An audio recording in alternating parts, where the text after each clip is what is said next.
Hello, and welcome back to the Bespoke Startup Workshop Series. This is episode 9, Startup Financials and Funding Options. Let's start with a question. If you had $5,000 today to invest in your business, what is the first thing you would spend it on? Go ahead and share your answers in the comments, and we'll get started in just a couple of minutes. By the way, if you have not yet received a copy of the Bespoke Startup Workshop Series workbook, please be sure to grab one. If you look at the description section of this video, there will be a link in the show notes where you can find a link to download the BSW workbook.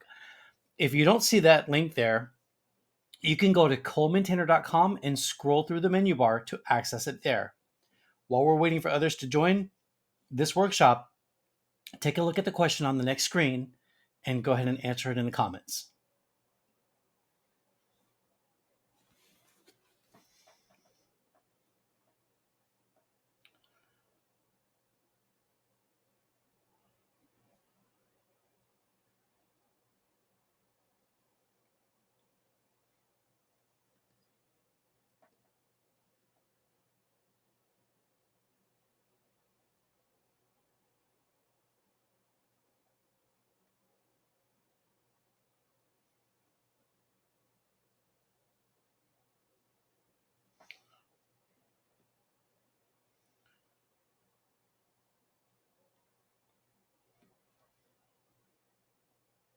All right, everyone. So welcome and thank you for joining me for today's workshop, Startup Financials and Funding Options.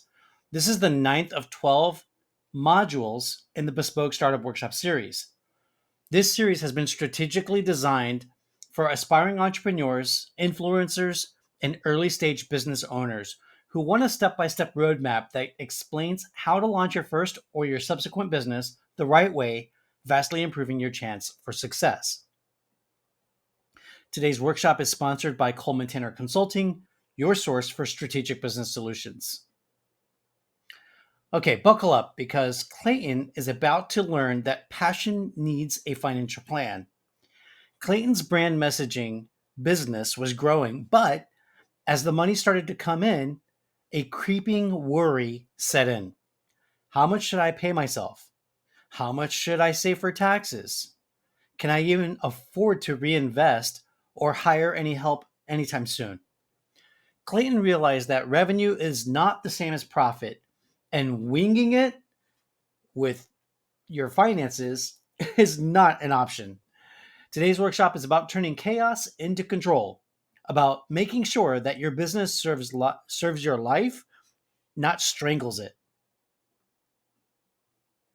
In this session, you'll learn how to understand key startup financial concepts such as revenue, profit, expenses, and taxes, create a simple system for managing your cash flow, explore early stage funding options while avoiding debt traps. All right, and let's go ahead and get into it.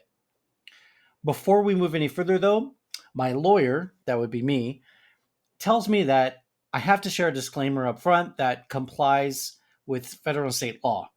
This workshop provides general information and insights for educational purposes only. It is not intended to be, nor should it be construed as, legal or financial advice. The information presented is not a substitute for professional advice tailored to your specific circumstances. You should always consult with a qualified legal, financial, or other licensed professional advisor before making any decisions based on the information provided in this workshop. We make no warranties or guarantees regarding the success, profitability, or other outcomes resulting from the application of any of the information presented in this workshop. Participants are solely responsible for their own actions, decisions, and the consequences thereof. Reliance on any information provided in this workshop is at your own risk. We clearly disclaim any and all liability for any errors, inaccuracies, or omissions in the information provided, as well as any losses or damages that may arise from your reliance of the information. Please consult with your own legal and financial and business advisors to ensure that the information presented in this workshop is appropriate for your specific needs and situation. Before we proceed, here's just a couple of housekeeping workshop rules. Please be polite to other people who may share their opinions or ideas or questions in the comments section. We want a respectful environment where everybody's opinions matter. Let's make this a positive and engaging experience for everyone who participates. Thank you very much. And before we go any further, I also want to give you a quick introduction to how this Bespoke Startup Workshop came to be, if this is your first time joining us. I wrote a book called The Bespoke Startup, which is an incubator guide for aspiring entrepreneurs. Afterwards, after self-publishing it on Amazon, I decided to create a series of workshops to teach these concepts in person and here online. And the goal of this series is to give aspiring entrepreneurs and influencers what I wish I had known when I was launching my first business over 20 years ago. On the next slide, I'm going to share a little bit about my company and what we do. So there's three different branches. Actually, there's four different branches of Coleman Tanner Enterprises. We've got Coleman Tanner Realty, where we sell businesses. We help buyers and sellers acquire or sell their businesses. We have Coleman Tanner Financial. So in Coleman Tanner Financial, we do your bookkeeping, payroll, and tax, but we are also working on getting mortgages for residential and commercial businesses, but we're not there yet. We're just working on that. That's in the near future, hopefully. And then Coleman Tanner Consulting is exactly what we're doing here. We're giving you guidance on how to run your business, how to grow your business, how to successfully launch, scale up, grow your business, and then sell your business at the end, preferably through Coleman Tanner Realty, so that you can retire with a golden parachute. And we also specialize in micro M&A and private equity strategies, right? Our main superpower, if you will, is strategic business advice. So we provide that and help you achieve the pinnacle, top of the mountain of financial freedom, which is time and money freedom. And if you have any questions about any of this, please feel free to reach out to me at john@colemantanner.com, and I'll be happy to answer any of your questions. But the main thing here to note is that we have tools and resources to help you grow your business, to start your business, grow your business, and exit when you're ready to exit. And our main goal for you is to give you a roadmap, so that you can quantum grow your business and exit it at a time that you desire, which is probably from start to finish, from startup to exit, should be anywhere between 7 and 10 years if it's all mapped out properly with a nice exit. Okay, let's move on. Again, the scope of this training is for people who are just starting a new business, aspiring entrepreneurs, influencers, and early stage business owners who want to make some changes to their business to make it better. Okay, now we have a quick little self-assessment. On a sheet of paper, I want you to write a 1, 2, and 3, just like you see on the screen at the top of the page. For number 1, the question that I'm going to ask you is, and now what you're going to do here is you're going to answer the question with a score of 1 to 5. So a 1 would be like an F in grade school, and a 5 would be like an A in grade school. The first question is, do you have a strong financial foundation? If yes, give yourself a 5. If no, give yourself a 1. If you're making improvements on your finances, give yourself a rating between 2 and 4. Okay, the next question is, are you paying yourself, setting aside money for taxes, and have a rainy day fund? If you are doing all three, give yourself a 5. If you're doing none of these things, give yourself a 1. And if you're doing some of these things, give yourself a rating between 2 and 4 appropriately.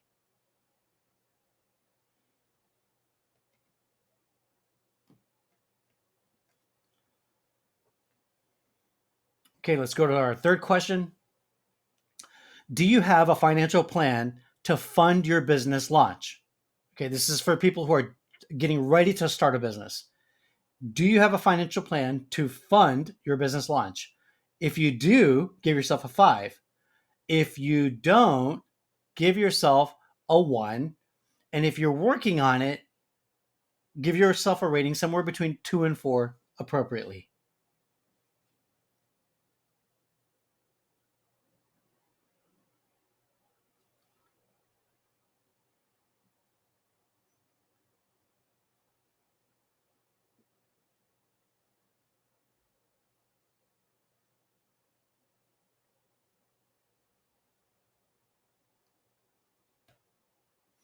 Okay, let's move on to the next slide.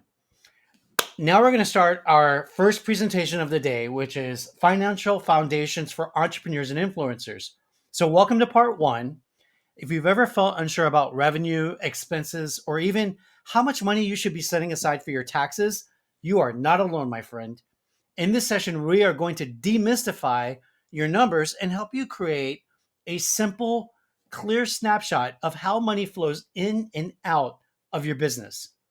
We're going to also explore how to pay yourself, plan for taxes, and start building profitable habits from day one. Let's make friends with your finances, not enemies. And don't worry, for this activity, no spreadsheets are required.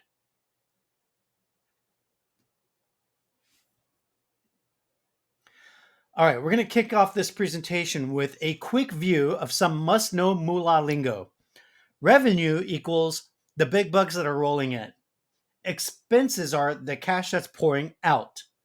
Profit is what's left in your pocket after you pay the bills. Cash flow is the cha-ching sounds of money entering and leaving the big piggy bank. Tax set aside is the slice of your earnings pie to stash for taxes, which is usually 25 to 30%.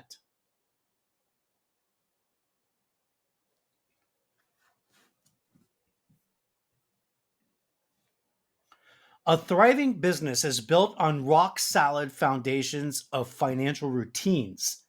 Here are three golden nuggets of wisdom to deposit in your memory bank.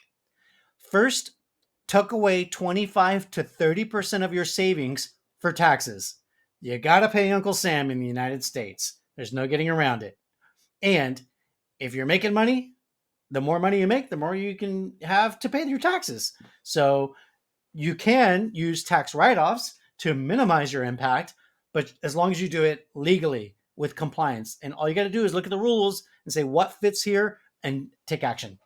So the first thing is to tuck away 25 to 30% of your earnings for taxes. And if you keep the tax man happy, then you will be happy. And if you're putting this money aside from day one, when tax time comes around, you're not going to be stressed out about it because you know that money's there. And if you're doing 25 to 30% on autopilot, then what happens is if you have those tax breaks, you'll have money left over, which is like getting an annual bonus at tax time, which is money in your pocket, which will really make you happy. So think of it as I'm taking care of this. I don't have to stress out when it comes due. And if I do it well, I'll actually get a bonus at the end of the tax season. Bingo. Great way to look at it. Number two, pay yourself first. Even if it's just a tiny little bit of money at the beginning, even if it's only 1% of what you're earning, you need to start saving money.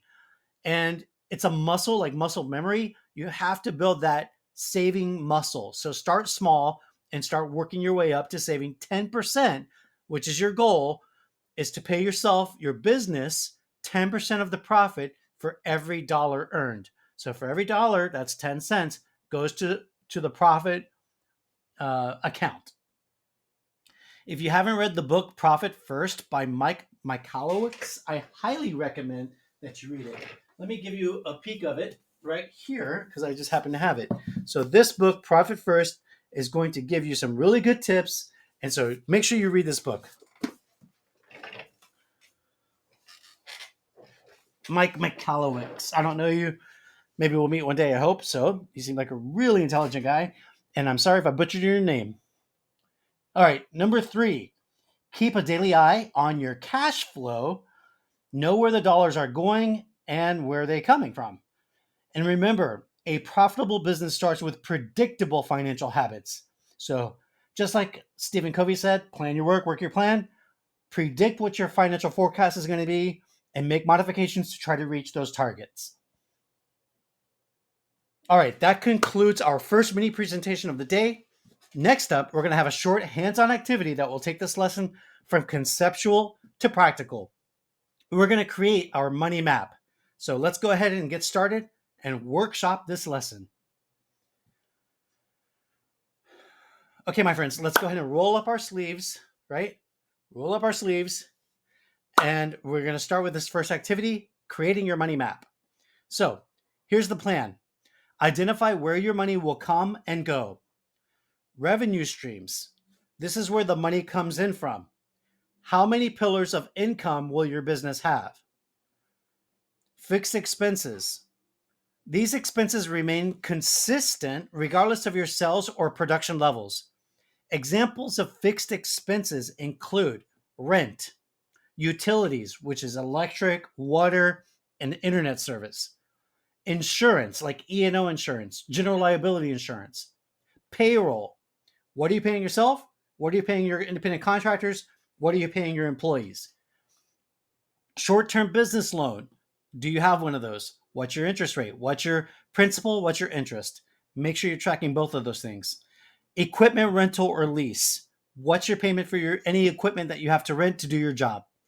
Office space, professional fees, accounting, legal, IT support, public relations, business advisors, any of those professional service fees, you want to go ahead and make write it down in your budget. Then you have your payroll and sales taxes, your website, your software subscriptions. Do you have a all-in-one system like Go High Level? What's your payment plan for that? Then you have your variable expenses. Now, your variable expenses are the raw materials that you use to create whatever product you're selling. Your shipping costs, your packing costs, your labor costs, your sales commissions if you have sales staff, and the utility costs, which fluctuate based on your production if you're creating products. Then you also have your payment processing fees, your office supplies, and your marketing expenses like Facebook ads, for instance, and promotional products that you give away at, let's say, an arts and crafts festival. The bag, the stuff that you put inside of the bag, like pens and notepads and so forth.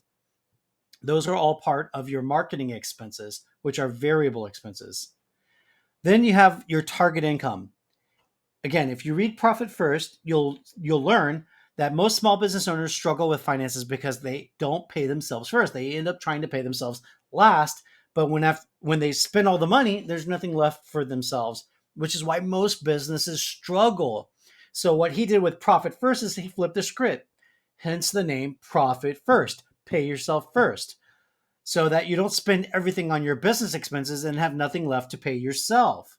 So you're going to go without eating? No. You're going to shut down your business if you do that. You've got to pay yourself first. So recalibrate your spending so that you pay yourself first with what if it's in the beginning, just start with 1%, but your target should be 10% to pay your business. Okay. That's the profit that it makes for being a going concern. Learn to run your business lean, right? So if you pay yourself first 10%, now you got 90% left to work with to run your business. Learn how to run your business lean so that you can minimize your expenses and maximize your income and profits. You want your business to be profitable. Finally, you should decide on your savings goals. In the early stages of your launch, it's okay to start with a small percentage allocation to these accounts. Let's say that you decide to allocate 1% to each of your savings accounts. You have a profit account, you have an emergency funds account, and you have a capital investments account. Okay, 1% is just fine, but make sure that you raise whatever allocation you start with at the end of the quarter and every subsequent quarter thereafter. But here's a word of caution. Don't start small when it comes to taxes. Don't put 1% aside for taxes or even 10% aside for taxes. That's not enough. Take 30% of every dollar earned, that's 30 cents on the dollar, and stash it away in a separate bank account to cover your tax expense. Better to have it and not need it than to need it and not have it. And trust me, you'll thank me for this advice at tax time. All right, let's go ahead and get the show on the road and pause this video and go ahead and make your budget right now. And when you're done, hit the play button and we'll move forward. All right, my friends, Let's check back in with Clayton and see how he did on this activity. So, for creating your money map, Clayton came up with the following answers. For revenue, he wrote $750 per clarity session. For fixed expenses, he wrote $150 a month for QuickBooks Online, Zoom, and Canva. For variable expenses, he wrote $100 per project for VA design help. VA stands for virtual assistant. For salary, he wrote targeting $2,000 a month draw. For savings, he put 25% set aside for taxes and 10% for reinvestment. Nicely done, Clayton. Good job, and good luck with that. Now it's time to move on to our second mini presentation of the day, managing cash flow with the Profit First system. Now that we've laid the foundation, let's dive into managing cash flow with the Profit First system. Most entrepreneurs run their business from a single account and wonder why they're always behind. In this session, you're going to learn how to divide your revenue into dedicated, separate accounts so you can always pay yourself first, cover your expenses, and stay ahead of your taxes. This information, this strategy was inspired by Profit First by Michael Michalowicz, and it'll help you create your own bespoke allocation plan that brings structure and peace of mind to your money. So Mike wrote that you should create multiple business bank accounts. I think he mentioned 6 in the book to start with, but I have my own 7 because I want to make sure that I can see an investment holding account because to me, it's the most important for growth-minded entrefluencers. Mike advises us to allocate percentages from each deposit, which is our income, and to start small if needed. For example, you can allocate 1% to profit, 30% to taxes, which remember what I said earlier, it's a non-negotiable. And then you can allocate 50% of your revenue to your owner's pay because hey, you got to pay yourself first, right? And then 19% will go to your operating expenses. All right, if you are spending above and beyond that, you need to run lean, you need to start cutting costs, cutting expenses. He also suggests that you allocate funds to these accounts twice a month on the 10th and the 25th. That's when you make your payments to your vendors. All right, now it's your turn. For our next hands-on activity, we're going to set up an allocation plan. So here's the instructions. Draft your initial allocation plan with the percentages that you plan to portion out based on your current or your projected revenue for a startup business. Remember, it's okay to make your allocations as low as 1% to get started with so that you can start building the habit of budgeting. You can also improve your allocations on a monthly basis as you become a master of your own business finances. So make sure you allocate your income, your owner's compensation, your operating expenses, your profit to the business, taxes, which is 30%, emergency funds, and if you're like me, money for your investment holding account so that you can make future investments and grow your business. So go ahead and pause the video and answer these questions now. And when you're ready, hit the play button and we'll move forward. All right, my friends, let's check back in with Clayton's compass to see where he is in his entrepreneurial journey and where he's leading us. So Clayton's allocation is the same as our example in this presentation.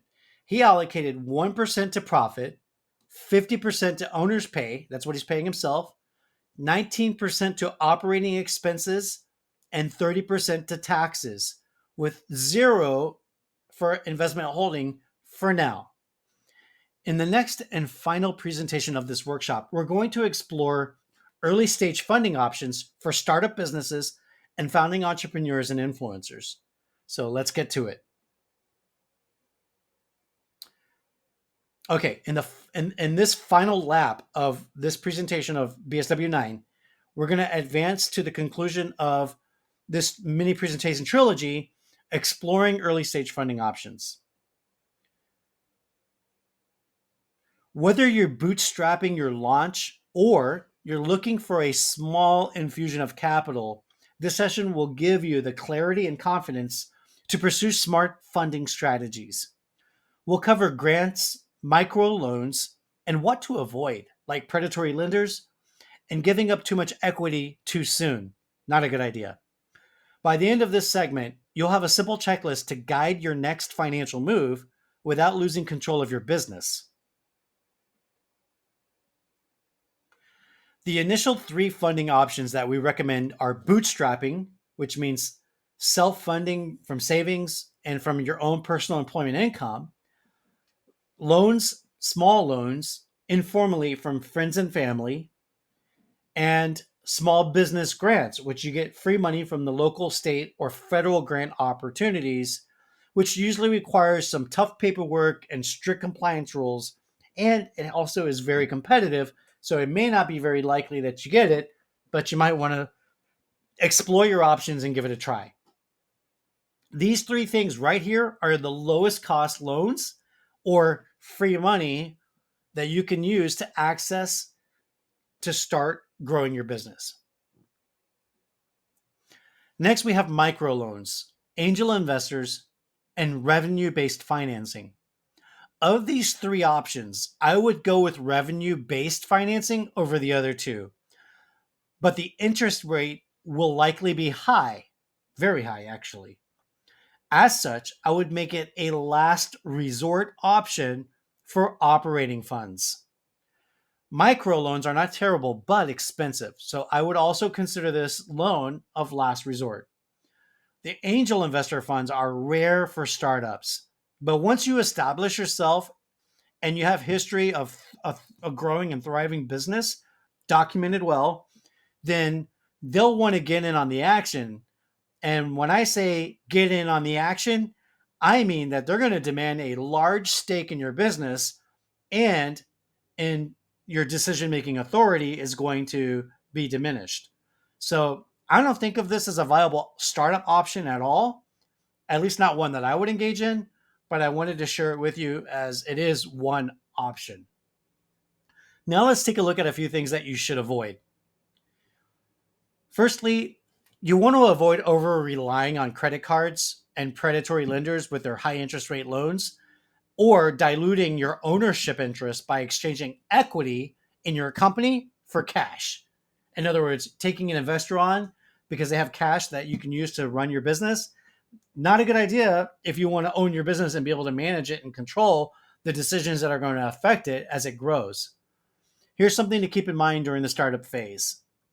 Grants are greater than loans, and loans are better than investors.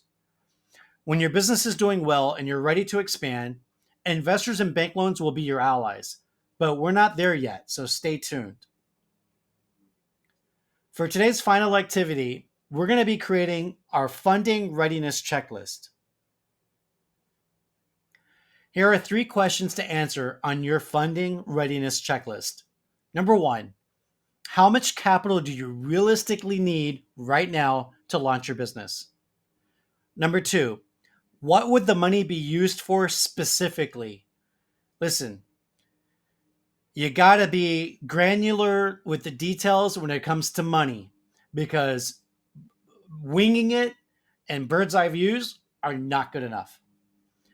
Number 3, are there any local grants, micro loans, or partnerships that you could explore?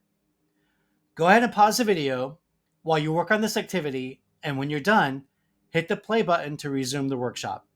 I'll see you in a few. All right, my friends, let's check back in one last time with Clayton to see what he discovered and what his next steps will be. Okay, for Clayton's funding readiness checklist, he wrote down that he would need $2,500 to launch his new business, which would be used to pay for marketing, upgraded technology, and to pay for a virtual assistant for support. His priority is to apply for a small business grant from his local chamber of commerce. And his debt strategy is to avoid debt unless totally necessary. I approve of Clayton's funding plan. It's lean, mean, and thorough enough for a startup launchpad. So, What did you come up with? Go ahead and share your answers in the comments so that we can measure it, discuss it, and get granular and kind of season it out, right? Pound it like you're the beef before you cook it. Make sure that it's going to be tender and seasoned. Okay, I don't know where I drew that analogy from, but that's what I came up with. So that's my story, and I'm sticking to it. All right, thank you all for joining us for today's Bespoke Startup Workshop. Here's a concise summary of our key takeaways. Number one, track everything early, even the small numbers. Number two, pay yourself and save for taxes systematically out of every dollar that comes in the door. And number three, grow at your own pace, keeping ownership in your hands for as long as you possibly can. Now, here's your homework assignment. Set up your money map, create your profit first bank accounts, and get ready for workshop number 10, where we're going to learn how to create your MVP, which is your minimum viable product. Now it's your turn to ask me questions. Please go ahead and write your questions down in the comments, and I will respond to them as promptly as possible. That's a wrap for our workshop. A huge thank you to everyone for being a part of the fun. But before you dash off, let me drop my contact info here so that you can snag more goodies like this in the future, or you can get in touch with me if you fancy teaming up. Please snap a picture of the screen, and I'll be here for any questions that you have in the future. Let's keep the conversation going, and I wish you all epic wins on your entrepreneurial adventure. Lastly, please accept my heartfelt thank you for inviting me into your home, your office, or your mobile device, wherever you're watching this, to facilitate this workshop for you. I truly appreciate the opportunity to serve you as a business broker, legal and financial advisor, business consultant, and educator. And I look forward to collaborating with you again in the very near future. Take care and God bless you all. Thank you, thank you, thank you. Bye for now.